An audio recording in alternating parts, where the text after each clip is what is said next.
በእምነታቸው የሚዋዥቁ ምዕመናን በሮም በዚህ በቆሮንቶስ ሀገር ያው ግሪክ ብለን አሁን የምንጠራው የተለያየ ችግር ያለባቸው ምዕመናን ስለነበሩ ይዋዥቁ ነበር በእምነታቸው።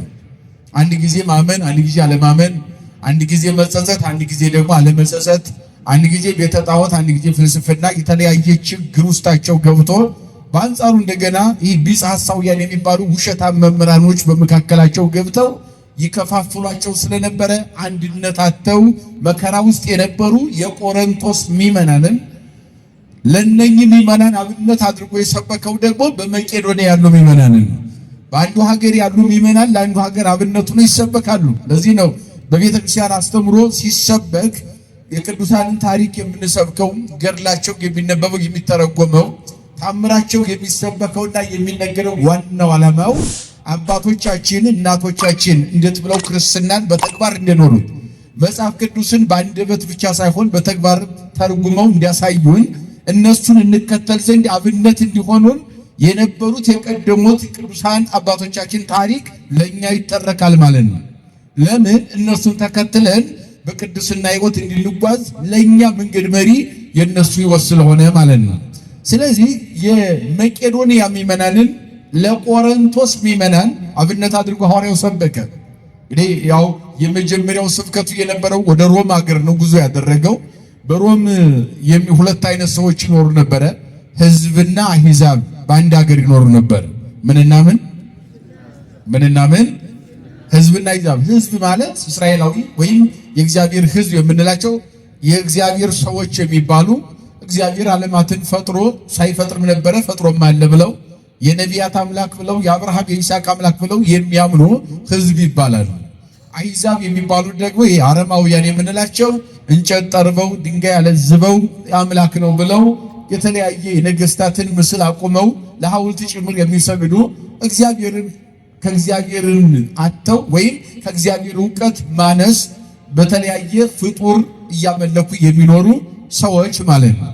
በሌላ አተረጓጎም ደግሞ አረማውያንና አይሁድ ተብለው የሚከፈሉ፣ አረማውያን እንጨቱንም ድንጋዩንም የሚያመልኩ የሞተውን ሁሉ የወደቀውን አንስተው የሚበሉ ሲሆኑ እንደገናም ደግሞ አይሁድ የምንላቸው ደግሞ የአብርሃም ልጆች ነን፣ በሙሴ ሕግና ስርዓት ጸንተን እንኖራለን፣ ኦሪተ ሙሴን እንቀበላለን ብለው በኦሪት ሕግ ጸንተው የሚኖሩ ማለት ነው። ግን ሁለቱም የነበረባቸው የሃይማኖት ችግር በሮም ያሉ ምዕመናን እነኛኞቹ እግዚአብሔር አለ ብለው ቢያምኑ የአብርሃም የይስሐቅ አምላክ አለ ብለው እግዚአብሔርን ቢያምኑበትም መኖሩንና የዓለም ፈጣሪ መሆኑን ያምናሉ። ዓለምን አዳነ ብለው ግን አያምኑ። ምክንያቱም መሲህ ኢየሱስ ክርስቶስ መጥቶ ዓለምን ማዳኑ አልተቀበሉም ነበረ። ገና ወደፊት ድንግሊት ትወለዳለች፣ መሲሁም ከሷ ይወለዳል ብለው እውነተኛውን መሲህ ክርስቶስን ሳይቀበሉ ሐሰተኛ መሲህ እየጠበቁ ያሉ እነኚህ አይሁዶች ነበሩ። እነኛኞቹ ግን ዓለምን ፈጠረ ብለው የማያምኑ፣ ዓለምን አዳነ ብለው የማያምኑ ከእንጨትና ከድንጋይ ያልተላቀቁ ነበሩ አረማውያንና እነኚህ ሁለቱ ምዕመናን በሮም ምድር ይኖሩ ነበርና የሮም መልእክቱ የሮም ትምህርቱ ዋናው ዓላማው ሁለቱን ወደ አንድ አንጥቶ መሲህ ኢየሱስ ክርስቶስ በቀራንዮ ተሰቅሎ ቤዛ ሆኖ ዓለምን አድኗል ብሎ እንዲያምኑ ማድረግ ነው ዓላማው። ዓላማው ምንድነው? መሲህ ኢየሱስ ክርስቶስ በቀራንዮ ተሰቅሎ ቤዛ ሆኖ ዓለምን ምን ብሏል? አድኗል ብሎ ማመን ነው። ይህንን ማሳመን ስለነበረ ወደዚያ ገብቶ በሚሰብክበት ጊዜ በሮም ሀገር ሐዋርያው ጥሩ ነገር አልገጠመውም። መስበክ ጀመረ፣ አስተማረ። ሁለቱን ሕዝብና አሕዛብን አስታርቆ ወንጌል ሰበከ። ወደ ክርስቶስ ማመን በሚመጡበት ጊዜ ግን በዚያ የነበሩ ነገስታት እርሱን እስር ቤት አስገቡት ይላል። አሰሩት ወንጌል በመስበኩ። እሱ ሲታሰርም ሐዋርያው ይነግረናል። እኔ ብታሰር የእግዚአብሔር ቃል አይታሰርም። እስኪ በሉ አያቸው። ሰውን ሊያስር ይችላል። የሐዋርያን እጅና እግር ሊያስር ይችላል። የእግዚአብሔርን ቃል በውስጣቸው ያለውን እውነት ግን እውነትን ማሰር አይቻልም። እሱ ታሰረ። ታስሮ ግን ቃለ እግዚአብሔር ይጽፍ ነበር። ምዕመናን ሊጠይቁት ሲመጡ ግን የጻፈውን ቃለ እግዚአብሔር ለምዕመናን አድርሱልኝ፣ እኔ ከእስር ቤት እስከምወጣ እየተጽናኑ ይጠብቁ ብሎ መልእክት ይጽፍላቸው ነበር ነው። ኤፌሶን የምንለው የአሁኑ ቱርክ ኢስታንቡል፣ ያንን የሰበከው ሮም ታስሮ ነው ማለት ነው። አባቶቻችን ሮም ታስረው ቱርክን መስበክ ይችላሉ። ለምን? ኃይለ እግዚአብሔር በእነሱ ስላለ ማለት ነው። ስለዚህ በሮም ወነበርኩ በሀገረ ሮሜ ውስተ ቤተ ሞቅህ ሰለስተ አውርሃ 3 ወር ታስሬ በሮም ሀገር ኖርኩኝ ይላል። በሮም ሀገር ታስሬ 3 ወር ስኖር ግን ቃል እግዚአብሔር አልተቋረጠም ነበር ይላል። የታሰርኩት እኔ እንጂ የእግዚአብሔር ቃል ምን አይልም አለ አይታሰርም አለ። አዎ አልታሰርም። እሱ እየጻፈ ቃል እግዚአብሔር ይልክ ነበረ። ምእመናን ምግብ ይዘው ሲመጡ ምግብ አይደለም እኔ የምፈልገው የታሰርኩበትን የእግዚአብሔርን ቃል እንደማይታሰር እርግጠኛ ሁኝ የሰብክ ዘንድ የጻፍኩትን ቃል እግዚአብሔር ለሌሎቹ ምእመናን አድርሱልኝ ይል ነበር። የሐዋርያ ዓላማ ያ ነው። ዓላማ ተልኮው የመምህራን የአባቶች ተልኮ የክህነቱ ተልኮ ምንድነው የሚለው ስንመለከተው እስር ቤትም ሳይገድባቸው መከራም ሳይገድባቸው ረሃብም ሳይገድባቸው ጥሙም ሳይገድባቸው ውጣ ውረዱ ሳይገድባቸው በሚመችም በማይመችም ዓለም ሆኖ ምእመናንን ማጽናናት የእግዚአብሔርን ቃል ማስተማር ነው። እየሰማችሁ ነው? ማንን ማጽናናት ነው? ሲመቸን አይደለም የሚሰበከው ቃል እግዚአብሔር ሳይመቸንም ሲሞላልን አይደለም ሲጎልብንም ጭምር የማን ቃል ይሰበካል? ስንታሰር ጭምር ነው። በጤና በሕይወት እያለን ብቻ እስር ቤትም ገብተን የማን ቃል ይሰበካል? ምክንያቱም የሚታሰረው ሰው እንጂ የማን ቃል አይታሰርም። የእግዚአብሔር ቃል አይታሰርም። እንደዚያ ይሰብክ ነበረ። ወምድረዝ አረጉ ኢየሩሳሌም ወነበርኩ በአባይሁኝ ዓመተ ፍጽምተ ከእስር ቤት ወጥቼ ከሮም በአይሁድ ዘንድ በኢየሩሳሌም ያሉ ምእመናን የአንጾኪያ ምእመናን እንዳይበተኑ ደግሞ እነሱን ለማስተማር ወደ ኢየሩሳሌም ወጣው። በዚያም 1 ዓመት ሙሉ እያስተማሩ በኢየሩሳሌም በአይሁድ ዘንድ ቆየው ይላል ሐዋርያው። ይህንን ካስተማረ በኋላ ሆርኩ አንጾኪያ ወደ አንጾኪያ ሄድኩኝ። ወምዝተመየጥኩ ወሆርኩ ኤፌሶን ወደ ኤፌሶን ሀገር ሄድኩኝ። ዘመቄዶንያ መቄዶንያ በተባለው ሀገር አልፌ ወደ ኤፌሶን መሄድ ጀመርኩኝ ይላል። በዚያ ሲሄድ መቄዶንያ ላይ በጣም ሃይማኖታቸው ብርቱ የሆኑ በጣም ለሃይማኖታቸው ጥንቁቅ የሆኑ የማይወላውሉ ግን በእሳት በሰይፍ በስለት በስራት በመከራ ውስጥ ያሉ ምእመናን መከራው እየተፈራረቀባቸው በደስታ ፈክተው የሚታዩ ምእመናን አገኘ ይላል ሐዋርያው። መቄዶንያ ቅድም ያልኳችሁ ማለት ነው። እነግረክሙ አለ ለነዚህ ለቆሮንቶስ ላሉ ምእመናን በብዙ ውጣ ውረድ ዝም ብለው በእምነታቸው ግዴለሽነትን ገንዘብ ያደረጉ ምእመናንን ሲሰብካቸው አብነት ያደረገው የመቄዶንያ ምእመናንን ለቆሮንቶስ ምእመናን አብነት አድርጎ ሰበከ። ምን ነበር አብነታቸው? እስኪ እንያቸው እነኚህ ሰዎች። እነግረክሙ አሁን ይሄ ጸጋ እግዚአብሔር ዘተዊ በለቤተ ክርስቲያን ዘመቄዶንያ ከመቄዶንያ ወይም በመቄዶንያ የሚኖሩ ምእመናን ናቸው ቤተክርስቲያን የተባሉት። ምእመናንን ቤተክርስቲያን ይላቸዋል። ህንፃ ቤተክርስቲያኑን ቤተክርስቲያን ይለዋል። የምእመናንን ህብረትና ጉባኤውን የምእመናን አንድነት ቤተክርስቲያን ይባላል። በቤተክርስቲያን ትርጉም 3 አይነት ትርጉም ነው ያለው። አንደኛ እያንዳንዱ ሰው ምእመን አምኖ የተጠመቀ በ40 በ80 ቀን ቤተክርስቲያን ነው። ምንድነው? ምእመናን ምንድናቸው? ቤተክርስቲያን ናቸው። እናንተ የመንፈስ ቅዱስ ማደሪያዎች አይደላችሁም ምን ብሎ ሐዋርያው ብርሃነ ዓለም ቅዱስ ጳውሎስ እንዲያስተማረው እያንዳንዱ ምእመን በ40 በ80 ቀን የተጠመቀ ምእመን ቤተክርስቲያን ይባላል። ለምን ቢባል ቤተክርስቲያን የእግዚአብሔር ማደሪያ እንደሆነች ምእመናንም የእግዚአብሔር ማደሪያዎች ናቸው። ሁላችን የማን ማደሪያ ነው? ለዚህ ነው ንስሐ ግቡ፣ ራሳችሁን ጠብቁ፣ ራሳችሁን ቀድሱ፣ ጾሙ፣ ጸልዩ የሚባለው። ለምንድን ነው ከተባለ ራሳችን ንጹህ ስናደርግ የእግዚአብሔር መንፈስ ቅዱስ ማደሪያዎች ስለሆን ማቆሸሽ ስለማይገባን። የሰው ቤት እንኳን ሲጸዳ ሰው ደስ ይለዋል። ቤቱ ንጹህ ሲሆን ሰው ደስ ብሎት በቤት ይኖራል። እኛ ደግሞ የእግዚአብሔር ቤት ስለሆን ማጽዳትና ራሳችን ንጹህ ማድረግ ስላለብን የዘወትር የቤተ ክርስቲያኗ ስብከት ንስሐ ግቡ ነው።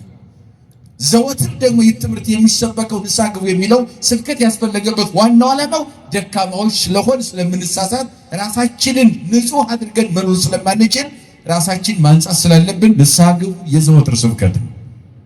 መጀመሪያው መጨረሻው በመጥምቀ መለኮት ወይም መጥምቀ ክርስቶስ ዮሐንስ የተሰበከው የመጀመሪያው ይሄ ነው። ንስሐ ግቡ ነው። ምን ግቡ ነው? ንስሐ ግቡ ነው። እና መከራ ይኖራል። በመከራ ጊዜ መዋዠቅ ስለሚኖር እስራት ይኖራል። በእስራት ጊዜ ከእምነት ማፈግፈግ ስለሚኖር አያችሁ፣ በዚህ ምድር ላይ ሲሞላልን ነው ብዙ ጊዜ ደስ የሚለን። እነኛ በመቄዶንያ ያሉ ምእመናን ግን ሞልቶላቸው ሳይሆን ጎሎባቸው ግን ደስተኛ ነበሩ። እየታሰሩ ግን ደስ ይላቸው ነበረ፣ ይዘምሩ ነበረ።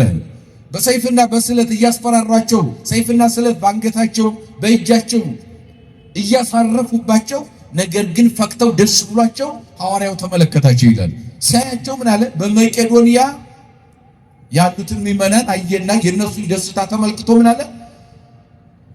ወንድሞቼ ሆይ ለቤተ ክርስቲያን በመቄዶንያ ያሉ ምዕመናንን ነው ለቤተ ክርስቲያን የተሰጠውን የእግዚአብሔርን ጸጋ ምን እላቸዋለሁ አለ?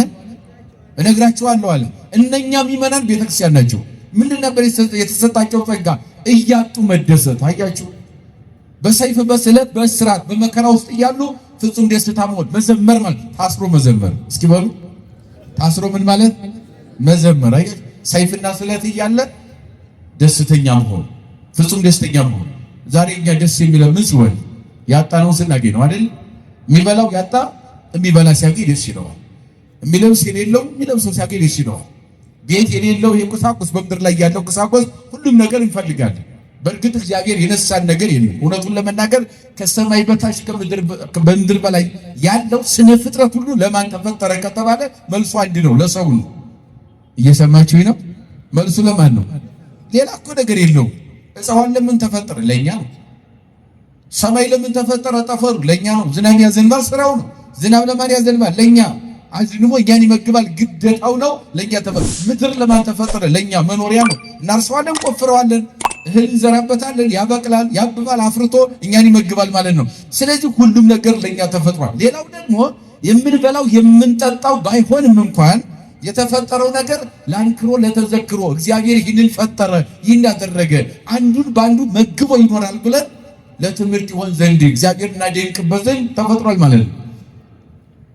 እግዚአብሔር እናውቅበት ዘንድ እግዚአብሔር እናደንቅበት ዘንድ የእግዚአብሔር ስራው ይደነቅ ዘንድ የተፈጠራል። ልንበላው ልንጠጣው የተፈጠራል። ባንበላው ባንጠጣው ግን የማንበላው የማንጠጣው ለዚህ የማይሆን እግዚአብሔርን የምናደንቅበት ደግሞ የምንማርበት ለትምህርት የተፈጠራል። አንድ ሰባኪ ቆሞ ከሚሰብክ የኔ ቢጤ ሰባኪ ከሚሰብክ ይልቅ ሰማይና ምድር ተዘርግቶ የማንን ክብር ይሰብካል?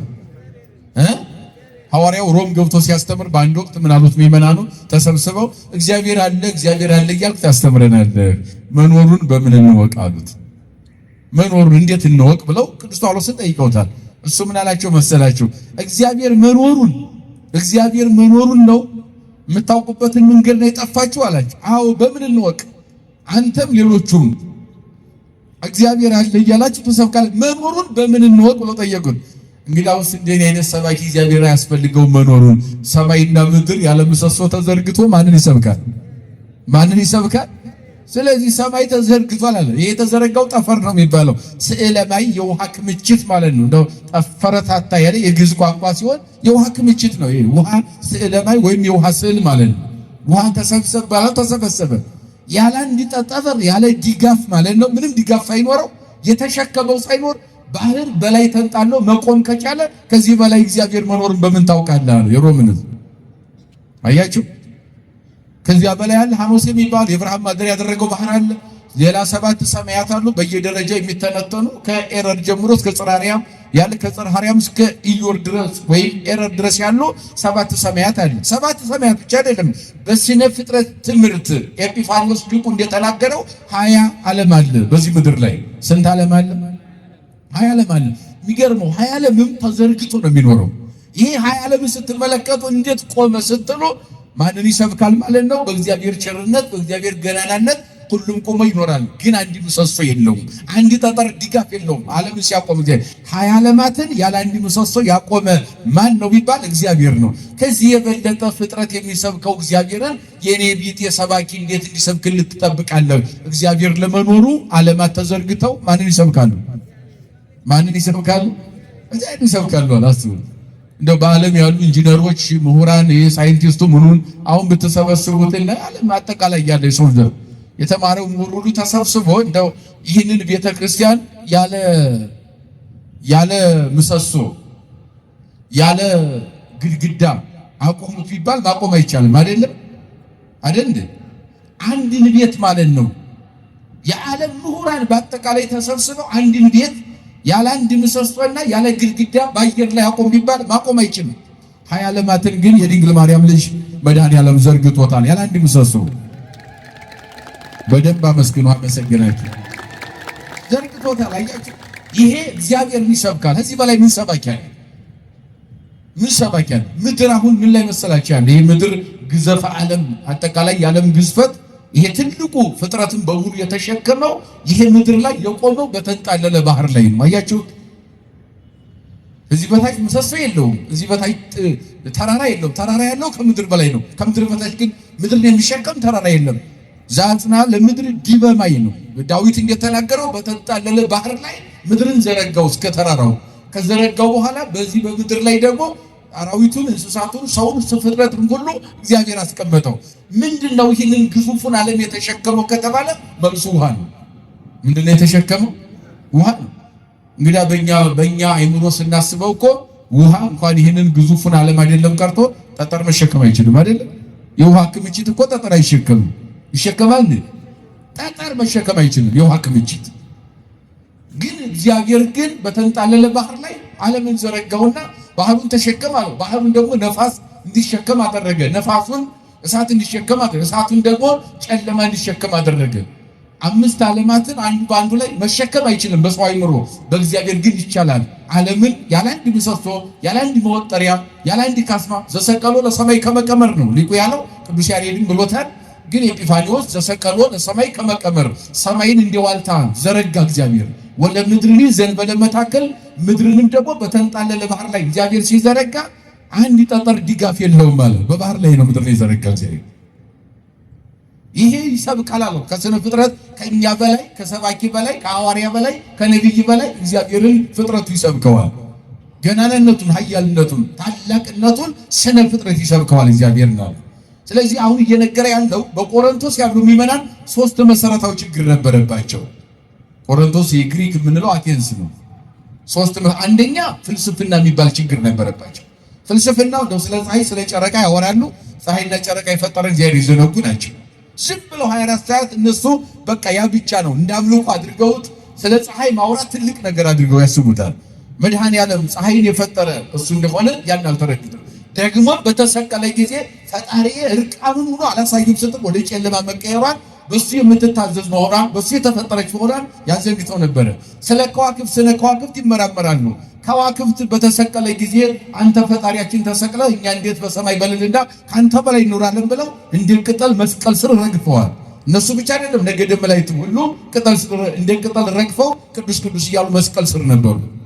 ይህ የፈያታዊ ዘየማን ታሪክ የሉቃስ ወንጌል ምዕራፍ 23 ከቁጥር 39 እስከ 44 ያለውን ሲተረጉመው አትናቴዎስ የተባለው ሊቅ ቀራንዮ ላይ ያን ጊዜ ጌታችን መድኃኔዓለም ለዓለም ቤዛ ሆኖ በተሰቀለ ጊዜ ዓለምን ለማዳን በተሰቀለ ጊዜ እንደምናውቀው ከዋክብት እንደ ቅጠል ረግፈዋል።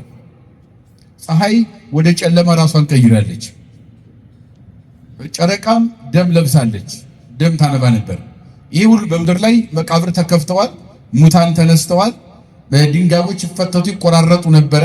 የሁሉ ታምር ተደርጓል። የተቆጣ መልአክ ሰይፍ በወረወረ ጊዜ አይሁድን ለማጥፋት ሰይፍ ሲወረውር የእግዚአብሔር ምሕረት መለሰውና ወደ ምኩራብ መጋረጃ ጣለው። ለሰው የተወረወረው ለጨርቅ አደረገና ጨርቁን ከሁለት ከፈለው። መጋረጃውን ነው የሚለው መጽሐፍ። አትናቴዎስ ሊቁ ሲናገር ይሄ ምሕረት እግዚአብሔር ሲገልጽ ወፃ መልአክ ሩይ የማይከለክሎሙ መላእክት ከመላእክት መካከል እንዴት ፈጣሪ ይሰቅሉታል ብሎ አይሁድን ለማጥፋት ሰይፍ በቁጣ ወረወረ መልአኩ ይላል። ወሶበ ከልአቶ ምሕረቱ ለክርስቶስ የመድኃኔዓለም ቸርነት ግን ሰይፉን መለሰላቸው። ወደ አይሁድ የተወረወረው የመላኩን ሰይፍ መለሰው። ተመይተ ውእቱ ሰይፍ ወዘበጦ ለመንጦ ላይ ተመኩራብ ተመለሰና የምኩራቡን መጋረጃ መታ ይላል። ወሰጠጦ ላይኑ እስከ ታይቱ ወኮነ ለክሌክም ከላይ እስከ ታይ በሁለት ሰነጠቀው ጨርቁን ይላል። አያቸው ያ የእግዚአብሔር የምሕረት መገለጫ ነው። ይህ መሆኑን ዘንግተው ስለ ጨረቃ ከዋክብት ያንን መመራመር ለነሱ ትልቅ ነገር አድርገው ያሳውት ያንን ነው። ይህንን ስለ ፀሐይ ስለ ጨረቃ ሲያወሩ ግን መድኃኔዓለምን ዘንግተውት ነበር፣ ሁሉን የፈጠረውን ማለት ነው። ይሄ የፍልስፍና ጣጣ ሸፍኗቸው ፈጣሪያቸው እንዳያዩ የእግዚአብሔር ምሕረት እንዳያዩ አድርጓቸው ነበረ የቆሮንቶስ ሰዎችን። ይሄ ችግሩ አንዱ። ሁለተኛው ጥበብ ነው። ስለ ጥበብ ብቻ ነው የሚለው አሪዮስፋጎስ የሚባል ይሄ መካነ ፈላስፋ የጥበብ ወይም የጥበበኞች አደባባይ ማለት ነው። በዚያ ቦታ ላይ ተቀምጠው ስለ ጥበብ ብቻ ያወራሉ። ወደ ታች ስለ ፀሐይ ማየት እንችላለን። ባህሩን መመራመር፣ ውቅያኖሱን፣ ጠፈርና አድማሱ በእኛ ቁጥጥር ስር ነው እያሉ ስለዚህ ጥበብ ብቻ ነበር፣ ስለ ጥበብ ብቻ ያወሩ ነበረ። ግን የጥበበኞቹ ሁሉ ጥበብ መድኃኔዓለምን ዘንግተውት ነበረ። እውነተኛውን ጥበብ ክርስቶስን። እንደውም በዚህ በአንደኛ ቆሮንቶስ ምዕራፍ 2 ቁጥር 3 ላይ ስታነቦ በዚህ ስለ ጥበብ ብቻ እያወሩ አስቸገሩት። እንደው ስለ ምድራዊ ጥበብ፣ ስለምን ጥበብ? ስለ ስጋ ጥበብ፣ ስለ ምድራዊ ጥበብ ብቻ እያወሩ እውነተኛውን ጥበብ መድኃኔዓለምን ሲነግራቸው ቤዛነቱን፣ ዓለምን ማዳኑን፣ ስጋ መልበሱን፣ መከራ መቀበሉን፣ እንደገና ደግሞ ከሙታን ተለይቶ መቃብር ረግጦ መነሳቱን፣ በአርበኛው ቀን ደግሞ አውታረ ነፋሳትን የመነፋሳትን አውታር እንደ መሰላል ረግጦ እንደገናም ደግሞ ደመናትን እንደ ትቢያ አድርጓቸው የእግር ትቢያ አድርጓቸው ማዕርገ መላእክትን እንደ ጫማ ተጫምቶ በክብር ሰማይ ሰማያት ማድረጉን በአብ ቀኝ በአባቱ ቀኝ በክብር መቀመጡን ይህ ሲነግራቸው ሊገባቸው አልቻለም። ስለ ምድራዊ ጥበብ ነው የሚያወሩት። ከዚያ በኋላ ምን አላቸው መሰላችሁ? ጥበበ ንነግሮሙ ለጠቢባን፣ ጥበብን እናንተ ጥበብ የምትሉትን ነገር ብትተውና ሊብሰው ጥሩ ነው። አስፈላጊ ከሆነ ደግሞ ስለ ጥበብ የምታወሩ ከሆነ ለጥበበኞች ጥበብን እንነግራቸዋለን አለ። እስኪ በሉ ለጥበበኞች በሉ እስኪ። አይሰማም? ጥበብን እንነግራቸዋለን። ለምኖች ምን እንነግራቸዋለን? አዎ ጥበብ ንነግሮሙ ለጠቢባን፣ ለጥበበኞች ጥበብ እንነግራቸዋለን አለ። ያን ፈላስፋውን ሁሉ ሰበሰበን። እናንተ ስለ ፕሉቶ አርስቶትል ይሄ ሶቅራጥስ የምትሉት መቃብር ስር ተወሽቆ የቀረ ጠቢብ እነሱን ነው የምታመልኩት። እኔ ግን መቃብር ረግጦ የተነሳውን መድኃኔዓለም ነው የምናገረው አለ። ክብር ለስሙ ይሁንና እሱን ነው የምነግራቸው አለ። ጥበብ ያ ነው አለ። ጥበብ ንነግሮሙ ለጠቢባን፣ ለጥበበኞች ጥበብ እንነግራቸዋለን። ዋኮ ጥበበ ዘዓለም ወይ ጥበብ መላእክት ተዝንቷለን። የምንናገረውን ጥበብ አለ የእናንተ መሪዎች የሚነግሯቸውን ያን ጥበብ አይደለም አለው ይሻሩ ዘንድ ያላቸውና የዚህ ዓለም መሪዎችን ጥበብ አለ የምንናገረው አለ። የዓለምን ጥበብ አይደለም አለ። ቀጠልና ምናለ አላህ ዘሐሎ ህቡ እነ ፍጥረቱ ቅድመ ዘመናት። ምን አይነት ጥበብ ነው ታዲያ የምትነግረን ካላችሁኝ፣ ከፍጥረቱ ከዘመን በፊት ተሰውሮ የነበረ ማንም ሳያስገድደው በስጋ ራሱን የገለጠ ዓለምን ያዳነውን ጥበብ እሱን ነግራችኋለሁ አለ። ማነው ያ ጥበብ? ማነው ጥበብ? መድኃኔዓለም ነው። ክብር ለስሙ ይሁንና ያን ጥበብ ነግራችኋለሁ አላቸው። አያችሁ ለነግ ለጠቢባን። ስለዚህ ይሄ ጥበብ የሚባለው ነገር ሸፍኗቸው ጌታቸውን ፈጣሪያቸውን አዳኛቸውን መድኃኔዓለም ማየት አልቻሉም። አንደኛ ፍልስፍና፣ ሁለተኛ ምንድነው ጥበብ የነበረባቸው ችግር እግዚአብሔር እንዳያዩ በስጋዊ ነገር ብቻ እየናቆዙ የሚኖሩ አይታችሁ ከሆነ አሁን በዓለም ላይ እኛ ሃይማኖት የለንም ይላሉ። ሃይማኖት የለኝም የሚለው ፈላስፋ ነኝ ይላል። ፍልስፍናው እስከ የት ነው ከተባለ እስከ ጨረቃ። እዚህ ያለፈ ፍልስፍና የለም። እስከ ጽርሐ አርያም ድረስ ግን አባቶቻችን ወጥተው የእሳት ዙፋን አይተዋል። የእሳት ወለል የእሳት ግድግዳ አይተዋል። ያም ጽርሐ አርያም ነው የእግዚአብሔር መኖሪያ። በፍጥሯን ሕሊና የማይመረመር እነ ሄኖክ 7 ሰማያትን አልፈው ሂደዋል። እንደዚያ ሆነው ግን እግዚአብሔርን አልዘነጉም። ዋናው ነገር ጥበብ ምንድነው ከተባለ ትክክለኛው ጥበብ እግዚአብሔርን መያዝ ነው። ማንን መያዝ ነው? ጥበበኛ ነኝ ፈላስፋ ነኝ እግዚአብሔር የለም ፈጣሪ የለም የሚለው ሁሉ ስታዩት ያው ሲጋራ እያጨሰ ቱቦ ውስጥ ወድቆ ነው የሚሞተው መጨረሻ ማለት ነው። አያችሁ መድኃኔዓለምን የያዘ ግን ለዘላለም ሕያው ሆኖ የሚኖር እሱ ማን ነው ከተባለ እውነተኛውን ጥበብ መድኃኔዓለም ጋር የሚኖር። ሌላው በሶስተኛ ደረጃ ግሪክ ወይም ቆሮንቶስ ላይ ያሉ ምዕመናን ሶስተኛው ችግራቸው እርስ በርሳቸው ተከፋፍለው ነበረ። እየሰማችሁኝ ነው? ምን ብለው ነበረ? ተከፋፍለው ነበረ። በቡድን ማለት ነው፣ በግለሰብ ምክንያት ማለት ነው። ግማሹ ግለሰብ አምላኪ ነው፣ ግማሹ ቡድን አምላኪ ነው። ያ ፍልስፍናውና ጥበቡ ችግር እንደፈጠረባቸው ከሱ በላይ ደግሞ ትልቁ ፈተና ሐዋርያው በሚሰብክበት ጊዜ የነበረው ችግር እርስ በርሳቸው መከፋፈላቸው። አንደኛ ቆሮንቶስ ምዕራፍ 1 ቁጥር 1 ጀምራችኋለሁ። አንደኛ ቆሮንቶስ ምዕራፍ 1 ቁጥር 1 ጀምራችሁ ሐዋርያው ቅዱስ ጳውሎስ እንደሰበከ በደንብ እሱን ስታነብ ተከፋፍለው ነበር። አሁን ይህ ዓለም ግራ እንደተጋባው ማለት ነው። በሰፈር በመንደር በሸለቆ በቋንቋ የትም በማያደርሱ ነገር ዓለም ይባላል። አያችሁ ከዚያ በላይ የሆነውን መድኃኔዓለምን ማሰብ የተሳነው ትውልድ ስለሆነ ነው። ነጥቡ ያ እግዚአብሔርን የሚያስብ ቋንቋ ጉዳዩ አይደለም። ቋንቋ መግባቢያ ነው፣ ጨረሰ። ሌላ ታሪክ የለውም። ወደ እግዚአብሔር መንግስት አያስገባም፣ ነገድም አያስገባም። ነገ አረሚ የለም አይሁዳዊ የለም አረማዊ የለም ብሏል ሐዋርያው ሲሰብካቸው ራሳቸውን ማለት ነው። እንደዚያ የሚባል ነገር የለም ማለት ክርስቶስን የሚያምሰው ከዚህ ሁሉ ነፃ ነው። አሁን በሰፈር የተጠመዱት በእኛም ቤት በሌላው ቤት በሰፈር የተጠመዱ ሰዎች ስለ ሰፈራቸው ብቻ ስለ ዘር የሚያወሩት ስለዚህ ነገር የሚያወሩት እነኚህ ሐሳባቸው ሁሉ ምድራዊ እንጂ ሰማያዊ ስላልሆነ ነው። ሰማያዊ ነገር መድኃኔዓለምን የሚያስብ የሱ ነኝ የሚሉ ይሄ ነገር ጭራሽ ከነሱ ሊቀርብ አይችልም። ቦታም የለውም ይህ ነገር ማለት ነው። ስለዚህ እዚያ አንዱ የአጵሎስ ነኝ ይላል፣ አንዱ የኬፋ ወይም የጴጥሮስ ነኝ ይላል፣ አንዱ ደግሞ የጳውሎስ ነኝ ይላል። አያችሁ፣ አንዱ ደግሞ የክርስቶስ ነኝ ይላል። እርስ በርሱ የተከፋፈለ ትውልድ ቆሮንቶስ የሚባለው ሀገር ላይ ከጥበብና ከፍልስፍናው ተጨማሪ መለያየት በስቶ ችግር ውስጥ ነበረ ህዝቡ ማለት ነው። ወደ አንድነት መምጣት አልቻለም። ሐዋርያው እንደው ምን አለ? የኬፋ ነኝ የምትሉ አላችሁ፣ ኬፋ ስለእናንተ ተሰቅሏል እንደ ጴጥሮስ አላቸው። ጴጥሮስ ስለእናንተ ተሰቅሏል እንዴ? አልተሰቀለም። ጴጥሮስ ሰባኪ ነው፣ በቃ ጨረሰ።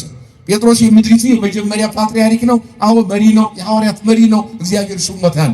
ያ ነው የጴጥሮስ ስራ፣ ማገልገል፣ ማስተማር፣ መስበክ ነው የጴጥሮስ ስራ ነው። ከዚያ ውጭ ጴጥሮስ ስለአንተ ተሰቅሏል የጴጥሮስ ነው ብለህ ቡድን ያዝከው ለምን? ስለ ጴጥሮስ የግል አድርገህ ትከራከራለህ? ቀጠልና የአጵሎስ ነኝ ትላለህ። አጵሎስስ ስለአንተ ተሰቅሏል? አዎ የጳውሎስ ነኝ የምትሉም አላችሁ። በእውነቱ እኔ ጳውሎስ ስለ እናንተ ተሰቅያለሁ ወይስ በእኔ ስም ተጠምቃችኋል? የተጠመቃችሁበት ለእናንተ የተሰቀለ ወይስ ክርስቶስ ተከፍሏልን? ለምንድን ነው የተከፋፈላችሁት? ለምን ተከፋፈላችሁ? ከየት ነው ያመጣችሁት ይህን ባይድ ትምህርት? ከየት ነው ያመጣችሁት የውሸት ክርስትና? ለምን ብሎ ሰበካቸው ሐዋርያው። ይህንን ትልቅ ፈተና ስለነበረባቸው አንድ ክርስቶስ እንዲቀበሉ አደረገ። እንደውም መጨረሻ ላይ ወደ 23 ቁጥር ላይ አንደኛ ቆሮንቶስ ምዕራፍ 1 23 ቁጥር ላይ ሲዘጋው ትምህርቱን ምን አለ? መከራቸው። የዚህ ዓለም ጥበበኛ የታለ? ዓለምን የተመራመረ የለም አለ። ተመራምሮ ዓለም እስከዚህ ነው፣ የምድር ዳርቻ ይህ ነው፣ የሰማይ ዳርቻ ይህ ነው፣ ከዚህ ውጭ ዓለም የለም ብሎ የወሰነ የእናንተ ጥበበኛ የምትሉት የታለ? ያ ጥበበኛ ለዚያ ለጥበበኛው የሚጽፍለት ወይም ቃለ ጉባኤ የሚይዝለት የሚዘግብለት ያ ጸሐፊ የታለ? ዓለምን እሱ ነው የጻፈ። ከእናንተ መካከል የታለ? እስኪ አምጡ አላቸው። አታስተውሉምን? የዚህን ዓለም ጥበብ ከንቱ አደርገዋለሁ ብሎ እንደተናገረ አታስተውሉምን አለና ሰበካቸው፣ ነቀፋቸውና ከዚህ ነፃ እንዲወጡ እናንተ ግሪኮች ፍልስፍናና ጥበብን ትሻላችሁ አላቸው። እየሰማችሁ ነው? እስኪ በሉ እናንተ ግሪኮች በሉ እስኪ ፍልስፍናና ጥበብን ትሻላችሁ። አይሁድ ምልክትን ይሻሉ፣ እኛ ግን የተሰቀለውን ክርስቶስን ምን እንላለን? ክብር ለስሙ ይሁን። እሱን ነው የምንሰብከው። አያችሁ፣ ከሁሉ በላይ እሱ ነው። ከሁሉ በላይ እሱ ነው አለ። ጥበብም ፍልስፍና ምልክት የሚለው ይህን ሁል ጊዜ እናንተ አይሁዶችና ግሪኮች ችግራችሁ ይሄ ነው አለ። ከዚህ የምትወጡት መቼ ነው? እውነተኛውን ፍልስፍና እውነተኛውን ጥበብ ምልክትም ደግሞ ከዮናስ በኋላ አይሰጣትም ተብሎ ለአመፀኛ ትውልድ አይሰጠውም ተብሎ በራሱ በክርስቶስ ተሰብኳል፣ ተነግሯችኋል። ከምንም በላይ ከሱ በላይ ማን አለ? ከክርስቶስ በላይ የምትፈልጉት ምን አለ? እውነተኛውን እሱን ልንሰብካችሁ መተናልና በሱ መኖር የተሰቀለውን ነው የምንሰብከው እሱን አለ። እኛ የእናንተ ፍልስፍና ስብከታችን አይደለም አለ። የእናንተ ጥበበኞች ፈላስፋዎች ሁሉ መቃብር ስር ውለዋል አለ። ስለነኛ ጥበብ ስለነኛ ፍልስፍና ራሳቸውን ከሞት ያላዳነ ከመቃብር ያላወጣቸውን የእነሱን ፍልስፍና ስንናገር አንውልም። እኔ የተሰቀለውን ማንን እሰብካለሁ አለ? እሱ ነው የምሰብከው አለ። ዓላማ የሱ ነው አለ። እሱም ማሳወቅ ነው አለ። ለዚህም ምልክት አድርጎ ማንን ሰበከ መሰላቸው? እነግረክሙ አኀዊ የጸጋ እግዚአብሔር ዘተውሂበ ለቤተ ክርስቲያን ዘመቄዶንያ። ወንድሞቼ ሆይ በመቄዶንያ ላሉ ለቤተ ክርስቲያን የተሰጠውን የእግዚአብሔርን ጸጋ ምን እላለሁ አለ? እነግራችኋለሁ አለ። እምብዝሃ መከራ እማሆሙ ፈድፈደ ፍስሐሆሙ። አዎ ከመከራቸው ብዛት የተነሳ ደስታቸው በዝቷልና። እስኪ በሉ ወንድሞቼ ሆይ በሉ እስኪ ወንድሞቼ ሆይ በመቄዶንያ ለቤተ ክርስቲያን የተሰጠውን የእግዚአብሔርን ጸጋ እነግራችኋለሁ።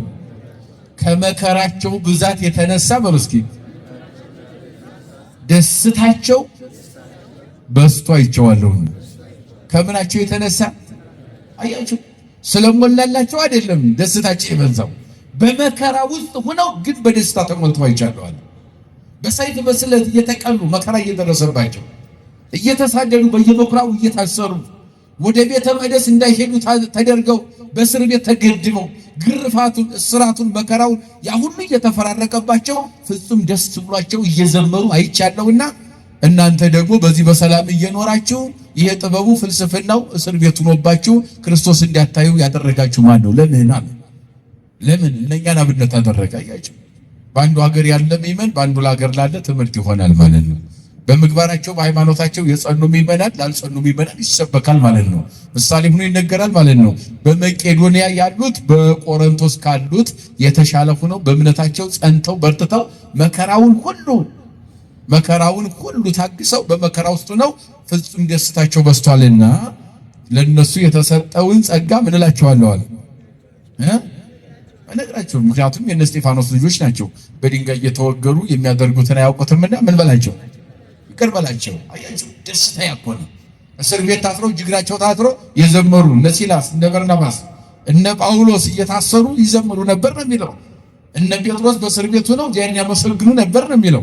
የነኛ ልጆች መሆናቸውን አስመስክረዋልና የእነሱን እምነት ለእናንተ ሰብከዋል ብሎ ሐዋርያው በእምነታቸው የጸኑ ምዕመናንን ላልጸኑ ሰብኳል ማለት ነው። በእምነታችን እንድንበረታ እንድንጸና የአምላካችን ቅዱስ ፈቃድ ይሁንልን። ለአባቶቻችን ለቅዱሳን የሰጠውን ጸጋ ለእኛም ይስጠን። ንስሐ ገብተን ሥጋው ደሙን ተቀብለን መንግሥቱን እንድንወርስ የእግዚአብሔር ቅዱስ ፈቃድ ይሁንልን። የእናታችን የድንግል ማርያም አማላጅነት የቅዱሳን አባቶቻችን ጸሎት አይለየን።